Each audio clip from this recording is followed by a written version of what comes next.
അങ്ങനെ നമ്മള് രാവിലെ എണീച്ച് നമ്മുടെ സൈക്കിള് കാര്യങ്ങൾ ഇവിടെ ഉണ്ട്. അവിടെ നമ്മള് പയ്യെ നടക്കാൻ വേണ്ടി ഇറങ്ങിയട്ടാ. അപ്പൊ ദീദിയുടെ മോനും നമ്മുടെ ഒപ്പം ഉണ്ട്. അതിന്റെ അടുത്തൊരു റിവർ ഒഴുകാണ് കേട്ടാ. ബുറാക് നദി എന്നാണ് പേര്. തിരിച്ച് നമ്മള് വീട്ടിലെത്തി നമ്മുടെ സൈക്കിളില് കാര്യങ്ങളെല്ലാം സെറ്റ് ചെയ്ത് അങ്ങനെ ഇന്ന ടൈമിലാണ് ദീദി നമുക്ക് ചായയും ബിസ്ക്കറ്റൊക്കെ കൊണ്ടുവന്ന് തന്നേട്ടാ. അപ്പൊ ആ ദീദിയുടെ മോനാണിത്. ദീദിയുടെ മോളാണ് ട്ടോ ഇത്. പിന്നെ രണ്ട് പിള്ളേരൊക്കെ ഉണ്ട് അവിടെ. അവിടെ നമുക്ക് ഫുഡ് രാവിലത്തെ ഫുഡ് തന്നട്ടാ.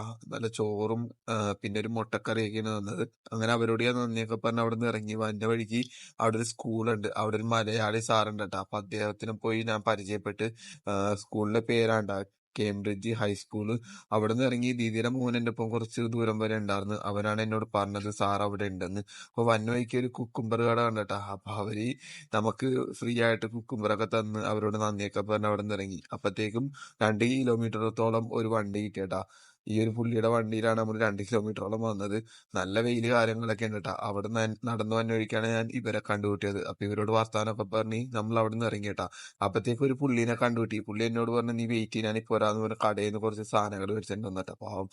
എന്നിട്ട് അവിടുന്ന് നമ്മൾ വീണ്ടും ഇറങ്ങി വന്ന വഴിക്ക് ഇരുട്ടിയട്ടാ. അപ്പത്തേക്കും ടെന്റ് അടിക്കാൻ ഒരു സ്ഥലം കിട്ടി. അപ്പൊ ഒരു ബയ്യ നമുക്ക് ഫുഡ് കൊണ്ടുവന്ന് തന്നിട്ടാ പാവം. ഫുഡൊക്കെ തന്ന് പുള്ളി പോയി. അങ്ങനെ ഫുഡ് നല്ല അടിപൊളി ഫുഡാണ് കേട്ടോ. മുട്ടക്കറിയും മീൻകറിയും പിന്നെ ചോറും അതൊക്കെ കഴിച്ചേട്ടാ. പിന്നെ പിറ്റേ ദിവസമാണ് പുള്ളി പാത്രം എടുത്തോളാന്ന് പറഞ്ഞത്.